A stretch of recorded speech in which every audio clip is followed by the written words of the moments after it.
Hello everyone. आज से हमारे पितृपक्ष स्टार्ट हो चुके हैं और पितृपक्ष जब स्टार्ट होते हैं तो हम लोग सब लोगों को बहुत ज़्यादा दान पुण्य करना चाहिए। ओल्ड एज लोगों की बहुत सेवा करनी चाहिए, जिससे कि हम अपने एंसेस्ट्रल को एक तरीके से ट्रिब्यूट दे सकें। और अलग अलग तरीके से उसको किया जाता है। कई लोग पंडितों को खाना खिलाते हैं, कई लोग कई मतलब पर्टिकुलर तिथि पे अलग अलग काम करते हैं। और कौवों को भी मीठे चावल दिए जाते हैं। आज मैं आपको इन सब चीज़ों से हटके रेकी के थ्रू कैसे आप एंसेस्ट्रल हीलिंग कर सकते हैं उसके बारे में बताती हूँ। Yes, with Reiki we can go to our past and we can go to our future. Past सिर्फ अपना ही नहीं, अपने किसी भी लाइफ साइकिल के पास्ट को हम हील कर सकते हैं। बट एंसेस्ट्रल हीलिंग होती क्या है, पहले मैं आपको ये बताऊँ। कई बार हम देखते हैं कि हमारे एक पैटर्न है घर में, जो हमारे बुज़ुर्गों से बड़ों तक बच्चों तक फॉलो हो रहा है। जैसे एग्जांपल ले लीजिए, बीमारी ले लेते हैं कोई, कि किसी के घर में कहते हैं कि भाई डायबिटीज़ है किसी को, तो वो डॉक्टर भी आपसे पूछता है ना कि आपके घर में किसी को है कि नहीं, तो आप सबसे पहले अपने बताओगे कि हाँ मेरे दादाजी को था, मेरे पापा को है, मुझे भी हो गया। तो ये डायबिटीज़ वाला पैटर्न जो है ये आपका पुश्तैनी है, चलता हुआ आ रहा है, जेनेटिक हो चुका है और जनरेशन टू जनरेशन ये पास हो रहा है। आपका बच्चे को भी आप आगे बोल सकते हो कि बेटा तेरे को थोड़ा सा डाइट पे कंट्रोल करना चाहिए, मीठा कम खाओ, तुम्हारे यहाँ सबको डायबिटीज़ रह चुकी है, तुमको भी हो सकती है। तो अब हम कैसे इसको हील करें कि ये पैटर्न हमारा यहाँ कट हो, ये ब्लॉकेज हमारा यहाँ पे रिलीज़ हो जाए, जिससे कि आने वाली जनरेशन को ये प्रॉब्लम ना फेस करना पड़े और जो प्रेजेंट जनरेशन है वो इससे फ्री हो सके। तो इन सब पर्पस के लिए हम कहते हैं कि हमें एंसेस्ट्रल हीलिंग करनी चाहिए। तो एंसेस्ट्रल हीलिंग हम खाली बीमारी से रिलेटेड नहीं, फाइनेंशियल ब्लॉकेजेस भी अगर आप देख रहे हैं, जैसे बिज़नेस में सब कोई भी बिज़नेस करेगा घर में तो वो नुकसान ही होता है, उसको कभी भी बेनिफिट नहीं हुआ बिज़नेस करने से। तो इस तरह के पैटर्न्स जो आप देख रहे हैं कि जो जनरेशन वाइज कैरी फॉरवर्ड हो रहे हैं, हम उसको रेकी के थ्रू हील करते हैं और उसी को हम अपनी एंसेस्ट्रल हीलिंग मानते हैं।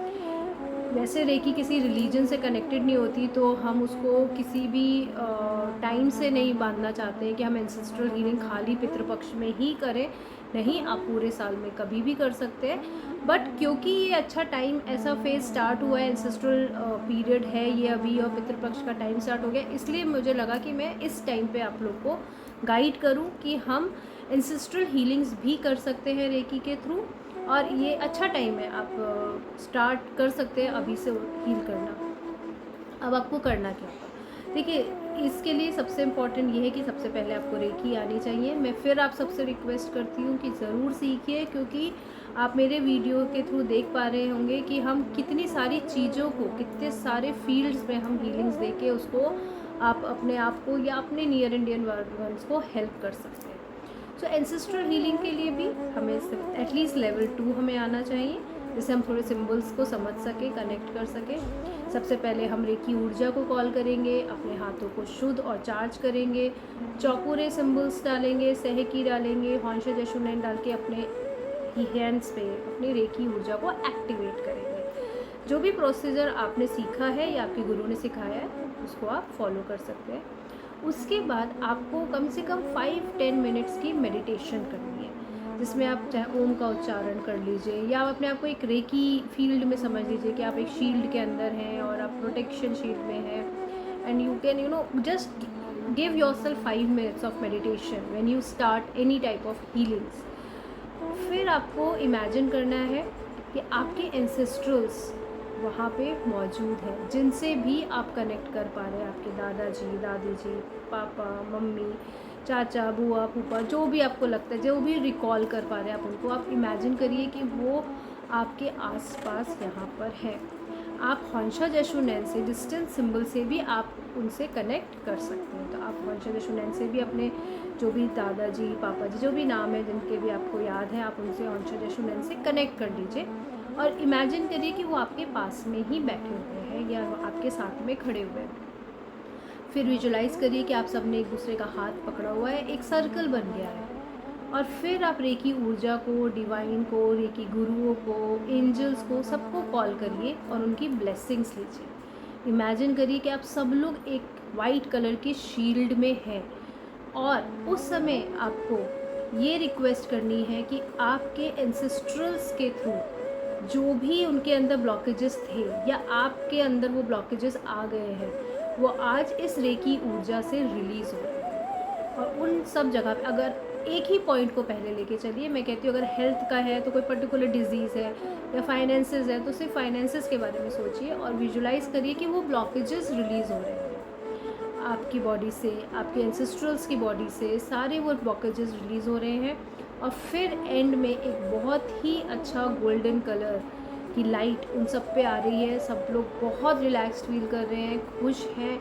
आप देख रहे हैं कि आपकी प्रोग्रेस हो रही है उस फील्ड में, आपके खुद के फाइनेंशियल ब्लॉकेजेस रिलीज़ हो चुके हैं और आप अपनी प्रोग्रेस देख पा रहे हो। जो भी आप जिस भी प्रोफेशन में हो, अपने प्रमोशंस देख पा रहे हो, इंक्रीमेंट्स देख पा रहे हो, अच्छा बिजनेस ग्रोथ देख पा रहे हो। और ये इस तरह से आप एफर्मेशंस डाल के अपने आप को और अपने एंसेस्ट्रल्स को आप हील करोगे। कभी कभी ऐसा होता है जब हम हीलिंग्स एंसेस्ट्रल्स को दे रहे होते हैं तो हमें उनसे भी कुछ कुछ इंडिकेशंस मिलते हैं। सो प्लीज़ आप अपने एंसेस्ट्रल से पूछिएगा कि अगर वो कुछ एडवाइस आपको देना चाहते हैं या कुछ भी ऐसी चीज़ें जो आप जानना चाहते हैं कि आपको पता होनी चाहिए, तो वो मैसेजेस भी आप रिसीव करिएगा। But that is all up to divine. During the process, if you get any messages from your loved ones, from your ancestrals, from the divine, please accept those messages and implement it also. कुछ ना कुछ ideas हो सकता है आए और उसको आप अच्छे से फॉलो करिए और फॉलो करके आप वो हीलिंग्स को लीजिए। जब आपकी हीलिंग्स ख़त्म हो जाए, सबको थैंक यू बोलिए, अपने एंसेस्ट्रल्स को थैंक यू करिए। फील दैट मोमेंट, इमेजिन करिए कि वो हैं वहाँ पर और आपको वाकई में बहुत बहुत कामनेस मिलेगी, आपको ब्लेसिंग्स मिलेगी। आप इमेजिन करिए कि आप उनको पैर छू रहे हो या गले मिल रहे हो उनके जाने से पहले और वो आपके साथ बहुत अच्छे से आपको प्यार कर रहे हैं, आपको ब्लेसिंग्स दे रहे हैं। और फिर धीरे धीरे आप इमेजिन करिए कि वो जा रहे हैं और हॉन्शा जशुनैंस के बाद चौकुरे डाल के उनके साथ कॉर्ड कटिंग करिए, उनको थैंक यू बोलिए, अपने डिवाइन को थैंक यू बोलिए, रेकी ऊर्जा को थैंक यू बोलिए, गुरु को, एंजल्स को, जो भी आपको याद आ रहे हैं आप उनको थैंक यू करिए। तो ये प्रोसेस इस तरह से आपको करना है और कुछ दिन कंटिन्यूसली करिए। जैसे आप पितृपक्ष 15 दिन के लिए होते हैं तो मैं रिक्वेस्ट करूँगी कि एटलीस्ट 15 डेज़ आप लोग कंटिन्यूसली ये हीलिंग्स दीजिए और फिर आप देखेंगे कि धीरे धीरे धीरे धीरे उस पर्टिकुलर चीज़ को लेके जिसको लेके आपको लगता है जनरेशन वाइज सफरिंग हो रही है, आप उसमें भी देखेंगे कि इम्प्रूवमेंट होना शुरू हो चुका है, चीज़ें ठीक होनी शुरू हो चुकी हैं। तो इस तरीके से हम एंसेस्ट्रल हीलिंग्स देते हैं। ज़रूरी नहीं है, मैं फिर कह रही हूँ कि ये हीलिंग्स आपको सिर्फ पितृपक्ष में करनी है। No, you can do it any time of the month, any time of the year, but ये हमें ऑस्पिशियस लगता है कि इस टाइम पे करा जाए, तो हम आपको सजेस्ट करेंगे कि आप आज से या कल से स्टार्ट करें और एंसेस्ट्रल हीलिंग करके अपने और अपने पुराने जो भी लिनेज में जो भी ब्लॉकेजेस हैं उसको रिलीज़ करें, जिससे आगे आने वाली जनरेशन भी बेटर फील कर सके। सो आई होप आपको वीडियो अच्छा लगा होगा। कुछ भी क्वेरीज है इससे रिलेटेड तो प्लीज़ आप कमेंट्स में डालिएगा, मैं डेफिनेटली आप लोग को रिप्लाई करूँगी। Thank you.